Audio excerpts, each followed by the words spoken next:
But now let's open the stage for Søren, giving an overview of the networked engineering in general. From if you think you were brief, I'll be even briefer. All right. Because I understand I have 2 slides. So welcome to all of you also. I'm Søren Salomo. I'm head of Department of DTU Management Engineering.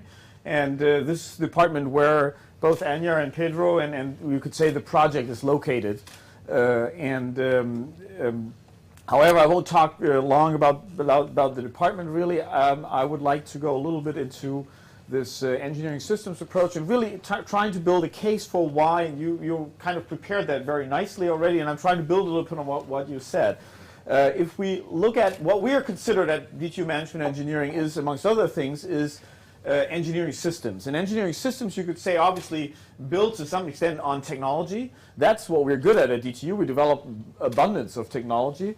There is a process to that. This is the engineering approach, and I'm happy I can talk in English today because I couldn't say it in Danish, really. And funny enough, we don't have a good word for the engineering approach to it, but it is really to coming all the way from conceiving a problem or an opportunity for that case and developing all the way to a solution. So technology plays a large role in that, but it is only a means to creating a solution.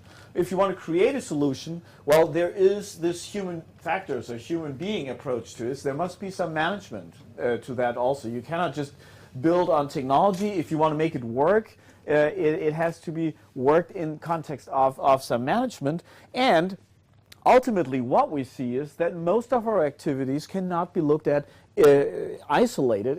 We are part of a larger society, and I think many of the clean tech solutions, in particular when we talk about energy fields, these are integrated into much larger systems, and not the least into embedded in a society, which you have to take account for when you start designing these aspects. So overall, you could say all these aspects obviously are embedded in an industry network where different players have specialized in specific activities, but together in an integrating effort can make a change in the direction you just talked about. Now, if you are an industry player in this field, you could say, well, if I want to innovate, if I want to do some new stuff, I need to search. I need to search for the opportunities, but I also need to search for the potential means to address the opportunities. Or you could say, I need to search for technological possibilities and maybe combine those possibilities into a coherent solution which addresses the challenges or the opportunities identified. Now, if you have to do that, we know from research that when you engage in a more broader search, the probability is higher that you will also end up with a more innovative solution. It doesn't necessarily mean that the innovative solution always is the financially best solution.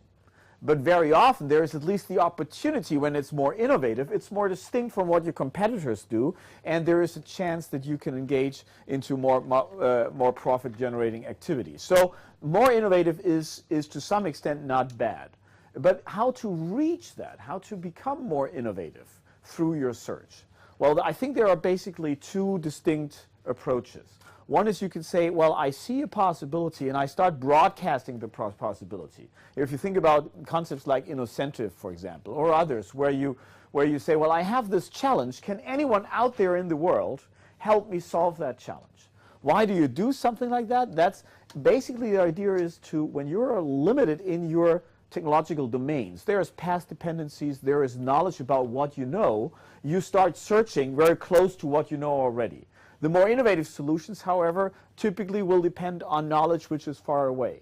Now, if you broadcast your problem, it may reach out to someone far away who may come in with a solution. It's a viable way of doing it. There is just a downside to it, is that when you broadcast this, you tell, first thing, a lot of people for whom the knowledge is irrelevant.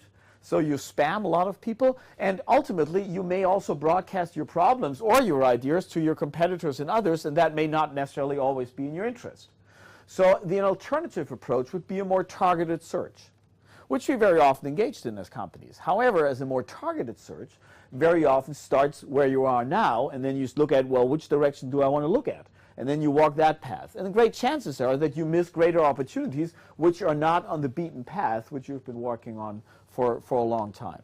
Now, the project today here, the idea is that maybe we can deviate a little bit from the beaten path if we use the data and make the data available and in a visible context so that you can see what are the opportunities beyond your beaten path. That's kind of the idea. And if you do so, I think we stand a great chance to seeing, well, from industry perspective, stand a great chance of coming along technological solutions, opportunities, but in particular also partners whom we can link up with to tackle the challenges or opportunities identified. I think that's the core of the model today, and to that extent it fits nicely with our approach that technology, engineering, management and a society perspective needs to be linked together in order to create an innovative solution. So I promised you I would be fast. That was my presentation now, and I think you will dig a little bit deeper into what I just tried to explain very broadly why we do that. So thank you very much. And I'll be around here, so if you have questions, I think we can always